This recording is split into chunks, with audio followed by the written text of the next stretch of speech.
જી sir. Sachin GIDC police સ્ટેશનમાં વર્ષ 2022માં એક ગરફોડ ચોરીનો ગુનો દાખલ થયેલો હતો.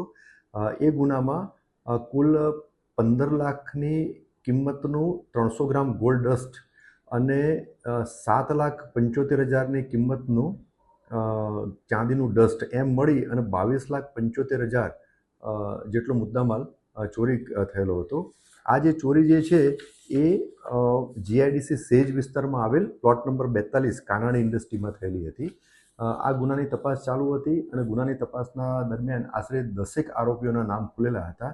તે પૈકી એક આરોપી મોહનકુમાર રામનેવલ ગુપ્તા એ છેલ્લા 3 વર્ષથી નાસ્તો ફરતો હતો.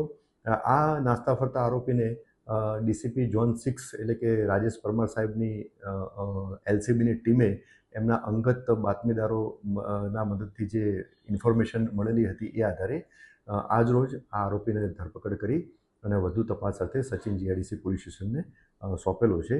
આ જે આરોપીનું નામ છે મોહનકુમાર રામનેવલ ગુપ્તા અને એ સરસ્વતી ચાલ, પેલ્હાર રોડ, ગણદેવી મંદિર, ધાનીબાગ વસી, નાલાસોપારા, પાલઘર, મહારાષ્ટ્રનો મૂળ વતની છે. આમ તો એના વતનમાં જ જતો રહેલો હતો અને નાસ્તો ફરતો હતો, પણ છેલ્લા 2 થી 3 દિવસથી આ સચિન જીઆઈડીસી વિસ્તારમાં આવેલો હતો. જે આધારે માહિતી મળેલી હતી એના આધારે જ આ આરોપીની ધરપકડ કરવામાં આવેલી હતી. આરોપીને સાહેબ ક્યાંથી પકડ્યા છે? આરોપીને સચિન જીઆઈડીસીની વિસ્તારમાંથી જ પકડેલો હતો અને છેલ્લા 2 દિવસથી અહીંયા આવેલો હતો અને એ આધારે માહિતી મળેલી આધારે પકડેલો હતો.